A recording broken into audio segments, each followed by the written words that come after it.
पत्र बनाना हो, अगर किसी व्यक्ति की मृत्यु भी हो जाए और मृत्यु प्रमाण पत्र भी आपको बनाना पड़ता है, तो वहां भी आपको पहले तो चक्कर लगाना पड़ेगा कई दिनों तक, और फिर पैसा आप देंगे तभी ये आपके लिए मृत्यु प्रमाण पत्र बनेगा।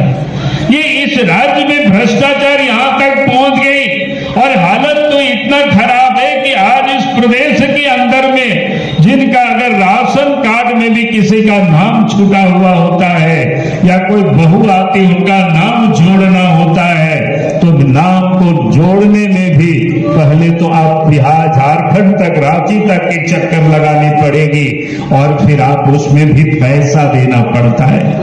ये बात सच है कि नहीं? आप बताइए, आप ही लोग, कि आज जहां कहीं भी आप जाते हैं कितना पैसा लेता है? वो राशन कार्ड में भी नाम जोड़वाने में कितना पैसा लगता है, किसी को पता है? कोई 5 कार है, मैंने 500 टका की 5,000 टका, क्या है? 5,000 टका। आप बताइए, अगर वो गरीब के पास 5,000 रुपया कहाँ होगा? तो गरीब के पास जब 5,000 टका होगा तभी फिर राशन कार्ड में उनका नाम दर्ज होगा, तभी उनको राशन मिलेगी। इसलिए आज झारखंड में ये भ्रष्टाचार है। अफसरों से बात करेंगे, वीडियो से पूछेंगे, सीओ से पूछेंगे, दरोगा से पूछेंगे कि आपको लाख टका वेतन मिलता है, काम के बदले आपको वेतन मिलता है, फिर इतनी पैसे क्यों वसूलते हैं? तो उनका जवाब होता है, हम दे करके आए हैं तो लेना ही पड़ेगा हमको। और ये भी कहता है कि हमें भी महीना में देना पड़ता है, ऊपर पहुंचाना पड़ता है। जैसे आप और हम मोबाइल में रिचार्ज कराते हैं महीना में, कोई 2 महीना में रिचार्ज कराता है, कोई 6 महीना में कराता है, कोई साल भर में रिचार्ज कराता है। वैसे ही झारखंड में जो सरकार है, यहाँ से अफसर भी दे करके आते हैं, कोई महीना के देते हैं, कोई 3 महीना में जमा करते हैं, कोई 6 महीना में जमा करते हैं। तो अफसर भी पैसा जनता से वसूलती है, और इसलिए आज इस प्रदेश के अंदर में भ्रष्टाचार है, और जो भ्रष्टाचार इस प्रदेश में है वो राज्य सरकार की संरक्षण में ये भ्रष्टाचार व्याप्त है। और इसीलिए मैं आप सब लोगों से यही कहने के लिए आया हूं कि झारखंड के शासन से भ्रष्टाचार को समाप्त करना है। और देश के प्रधानमंत्री भी नरेंद्र मोदी जी 15 अगस्त को लाल किला के प्राचीर से उन्होंने कहा कि इस देश को भ्रष्टाचार को समाप्त करना और भ्रष्टाचार मुक्त शासन के लिए, और भ्रष्टाचारियों को कहां भेजना है? फतवार के जेल में भेजना है। लेकिन वो एक ही शर्त है, जब आप देश और प्रदेश में भारतीय जनता पार्टी के नेतृत्व में सरकार बनेगी तभी ये भ्रष्टाचार हुए। हेमंत सोरेन के नेतृत्व में लगभग 4 साल अब होने को चला है, और सरकार बनाते समय, सरकार बनते समय कई एक सरकार ने घोषणाएं की। आप सब उन घोषणाओं को यदि आप याद करेंगे तो फिर आपको लगेगा ये सरकार ने सिर्फ घोषणा को घोषणा बन करके ही वो रह गया। चुनाव के मंच में छोड़ दीजिए, घोषणा पत्र भी छोड़ दीजिए, उन्होंने झारखंड की विधानसभा में घोषणा किया था, उनके वित्त मंत्री ने घोषणा किया, सरकार ने घोषणा किया, उनके वित्त मंत्री का भाषण है उसमें भी उन्होंने घोषणा किया है। उन्होंने कहा था कि हम अगर रोजगार नहीं दिए तो फिर बेरोजगारी भाता देंगे नौजवानों को। लेकिन आप हमें 4 वर्षों हो गए, अब कहीं भी जहां कहीं भी, अभी आपको यहां पूछ रहे थे विधायक जी, कहीं भी सरकार ने इसका कोई अनुपालन नहीं किया, यानी अपनी घोषणाओं पर भी उन्होंने अमल नहीं किया, उसको भी कार्य रूप नहीं दे सका। और इसलिए मैं आज आप सबसे यही कहने के लिए आया हूं, आज जो झारखंड में सरकार है उस सरकार से आप कोई उम्मीद मत करना, क्योंकि सरकार से हम सब लोग जो उम्मीद करते हैं, क्या उम्मीद करते हैं कि कानून व्यवस्था ठीक रहेगी, लोग भय मुक्त हो करके लोग रह पाएंगे झारखंड में। लेकिन आज इस प्रदेश की हालत क्या है कि इस राज्य में चोरी हो, डकैती हो, हत्या हो, अपहरण हो, आए दिन हो रही है। बहुत बेटियों की इज्जत भी झारखंड में सुरक्षित नहीं है। कहीं पर पेट्रोल छिड़का करके उसको जला दिए जाते हैं, कहीं दुष्कर्म करके हत्या करके पेड़ों में टांग दिए जाते हैं, और तो और कहीं पर 50 टुकड़ों में भी फेंक दिए जाते हैं। और आपके इस हजारीबाग जिला में ही कई एक लोगों की हत्याएं हुई है। और पिछले दिनों आपने देखा होगा किस प्रकार से बड़कागांव के क्षेत्र में भी किसी कंपनी के व्यक्ति की हत्या हो गई। तो ये हत्या इस राज्य में यहाँ महिलाओं के साथ भी कई ऐसे दुष्कर्मों की घटनाएं हुई। आखिर इस प्रकार की इस राज्य में या प्रदेश में क्यों होगा? जिस प्रदेश के अंदर में पुलिस होती है, पुलिस का काम होता है अपराधियों को पकड़ना, चोरों को पकड़ना, गुंडों को पकड़ना, उनको सजा दिलाना। लेकिन आज झारखंड प्रदेश में हेमंत सोरेन की सरकार ने, हेमंत सोरेन ने पुलिस को किस काम में लगा दिया है कि चारों तरफ वसूली में लगा रखे।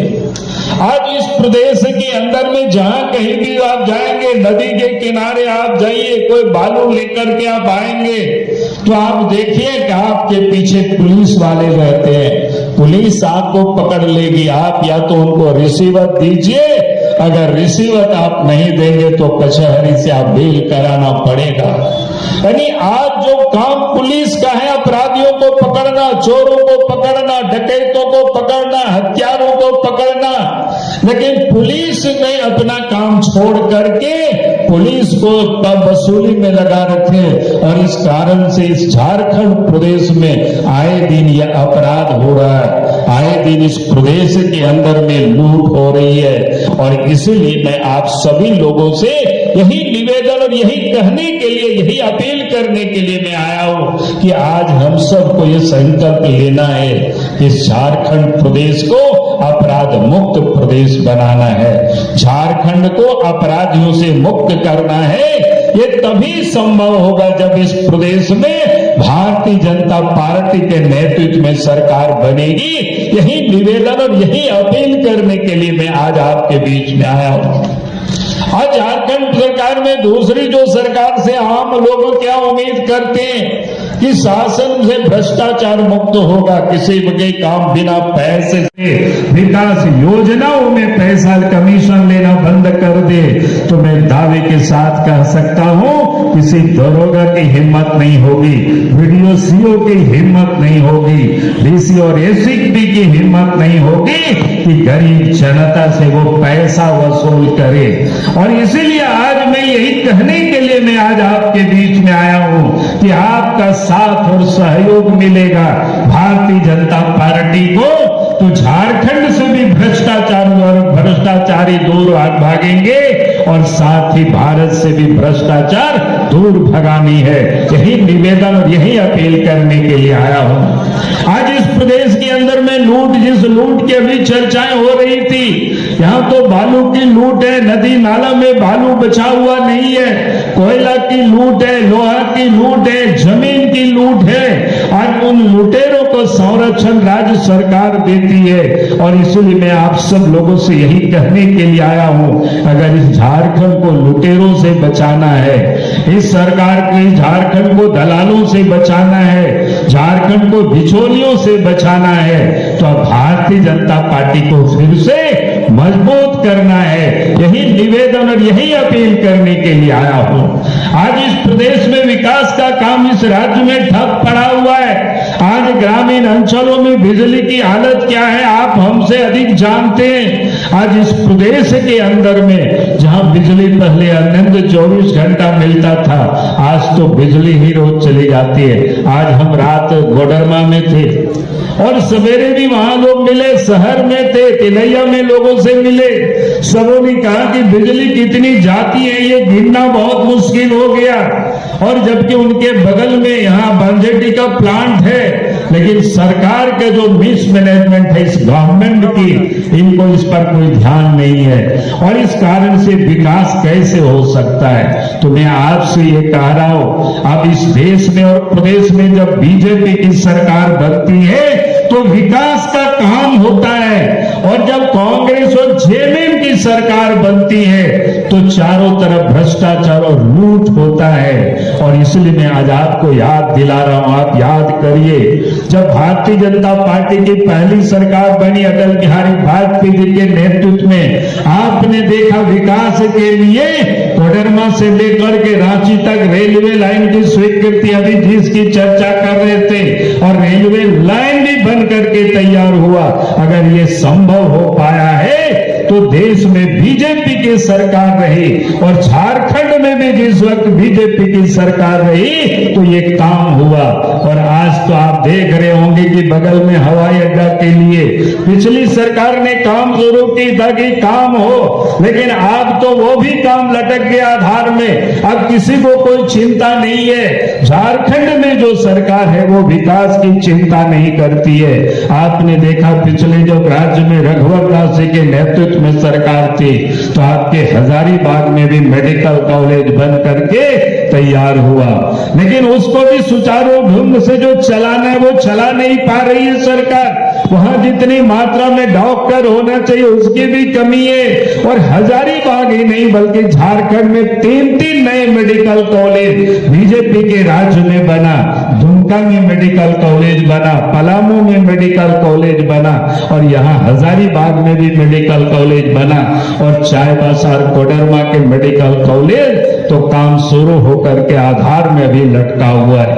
और इसलिए मैं आज आप सब लोगों से कह रहा हूं कि जब बीजेपी की सरकार बनती है तो विकास का काम होता है। गांव तक सड़कें भी पहुंचाती है बीजेपी की सरकार, घरों तक बिजली भी पहुंचाती है बीजेपी की सरकार। और जब बाकी सरकारें बनती है तो बने हुए सड़कें भी टूट जाती